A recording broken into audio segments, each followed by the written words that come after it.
Pete Lalor be a big part of the SEN Test cricket team on Boxing Day, and for the Boxing Day Test, he's also the chief cricket writer for The Australian, and he joins me this morning. Hello, Pete. Good morning, Jules. How are you? I'm very well. A lot to talk about, and not a lot of it on the pitch at the moment. Usman Khawaja, the latest, him saying today that the black armband that he was wearing was for a personal bereavement. Is this story just about done and dusted now, do you think, or where do we go from here? Well, this issue, I reckon, will go on as long as sport goes on, won't it? Sort of around this area. Not sure. It sounds like Usman has completely given up on wearing the shoes, and my mail is there still maybe some permissible sort of statement made, but it hasn't been ticked off yet. Let's watch this space. It's something that Usman feels very deeply about.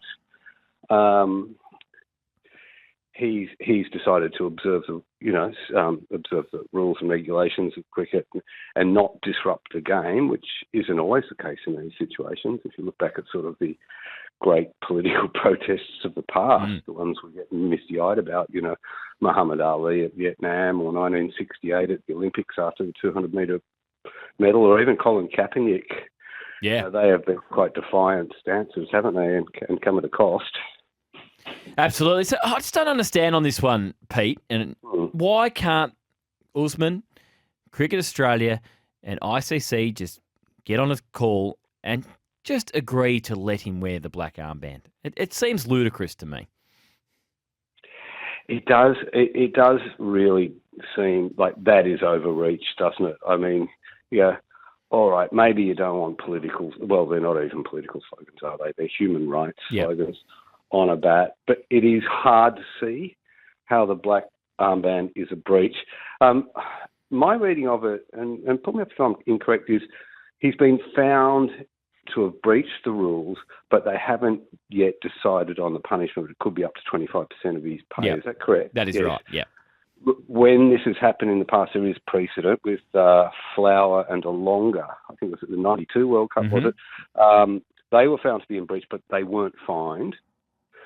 And I think that's appropriate, isn't it? So, it's kind of you get a bit of a tut-tut, but move on. It's not really that serious.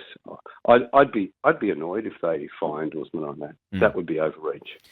Would it have been a different story if Usman followed all the protocols and went to Cricket Australia, and then they speak to the ICC and say, look, I can't wear the shoes, but I'd like to wear the black armband in the test for these reasons? Is the biggest mistake he's made is he hasn't followed the processes and the protocols.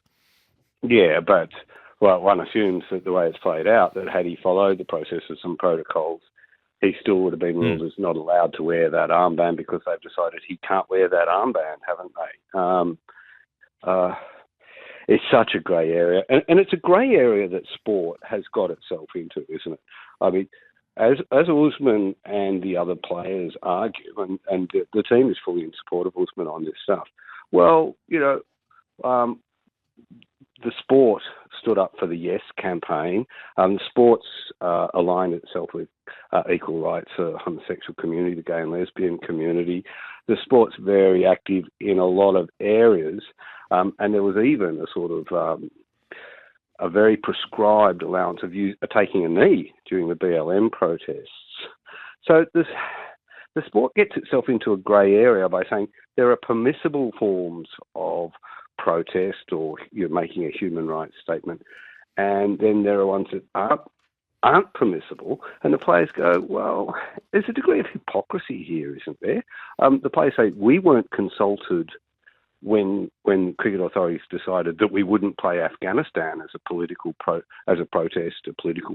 about the way women were treated there. They say they agree with all of these issues, but what's the difference between this issue and Usman's and what Usman's doing? Has he got enough support from Cricket Australia on this one? Well, I don't know. Is it appropriate that you get support in a situation like this? If you I believe that if you're going to make a protest, there are consequences. There are consequences to it, aren't there? I'm sure he has. I mean, his teammates have all gathered around him, and I think everyone in the team is very supportive of him and in this protest. But this is something that Aussie himself has chosen to do.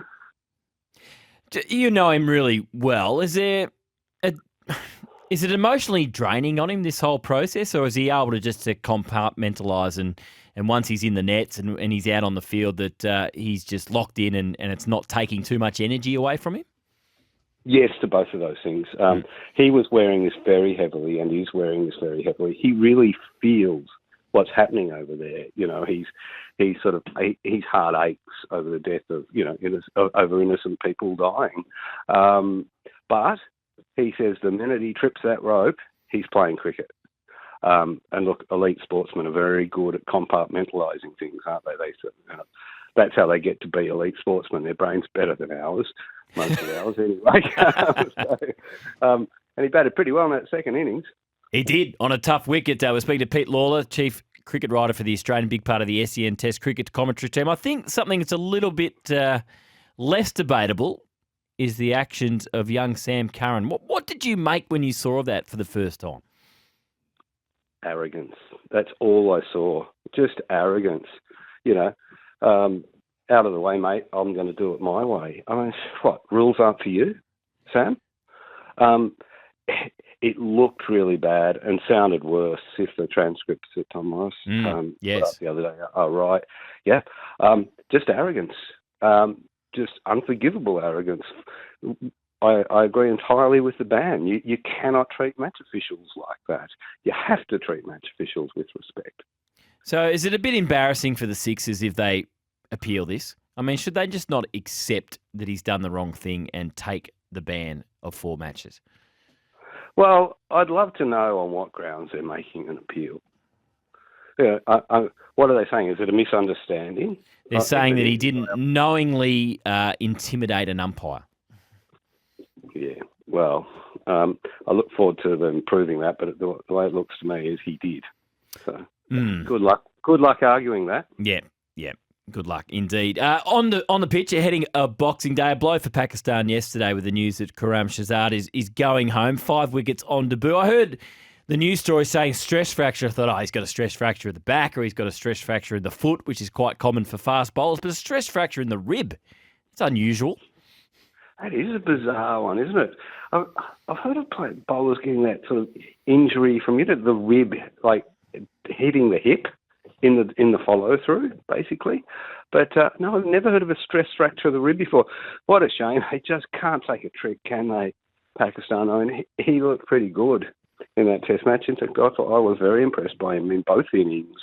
But it's hard work, Test cricket, and they've clearly worn the bloke out. It doesn't augur well, does it? But fingers crossed that the Pakistan batters find the conditions a little more comfortable in Melbourne and Sydney. I mean, that Melbourne wicket's been pretty spicy this year.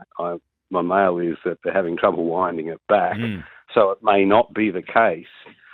But my one thought coming from Perth was that there is some real talent in that Pakistan batting lineup, but there's not a lot of experience in foreign conditions. And the conditions I was hoping would be a little less foreign in the next 2 tests, but we'll wait and see.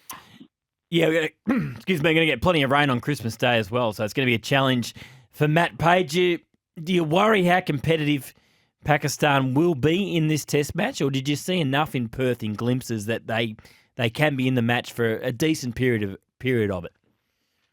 Yeah, I have concerns. But being Pollyanna about it, I look at that batting lineup and I like what I see in that batting lineup. There's some really good Test quality batters there who, as I said, probably don't have as much experience as talent yet in these conditions. But fingers crossed, a big 100 from Baba or Shafiq or one of those chaps, or Imam Al-Haq, who's fresh from his wedding and looking like he spent 3 days at the buffet. If one of them can get going, who knows? And, toss goes your way. I mean, Australia wouldn't have liked to have batted 4th in Perth, would they? No, and we that never was have. going, We've won, yeah. and we won 4 tosses in Perth and batted first every time. So Yeah, let's see how much they love playing there if the boot's on the other foot against a good attack. But yeah, I actually enjoyed that last good. day in Perth. Spicy wicket. I don't think the batters did, and it was probably borderline dangerous, but gets the game moving, doesn't it? It does. And just one before I let you go, the West Indies squad named yesterday. 7 players yet to make their test debut in the 15-man squad. You'd be worried about their competitiveness, wouldn't you? Yeah, that's rotten, isn't it? And look, it's just another. I mean, it's not like we didn't know it, but we're sort of being boiled like a frog here. That the impact of franchise cricket is felt the most upon nations like the West Indies and South Africa. South Africa, who aren't taking any Test players to play New Zealand because they've got a domestic competition on. This is pretty grim. And this is the reason why so many of us are screaming to the ICC. You have got so much damn money. Can you put it into supporting nations who want to play Test cricket, who need that money? India, England, and Australia don't need any money to play Test cricket, but the other nations do. They need support. And these are the reasons why. We want to have good cricket every summer. Exactly. No, it's a good call, Pete. Hey, thanks so much for your time. We can't wait to hear your dulcet tones on Boxing Day as part of the SEN Test cricket team. Have a great Christmas, and we'll speak after Christmas. Good to chat. Take care.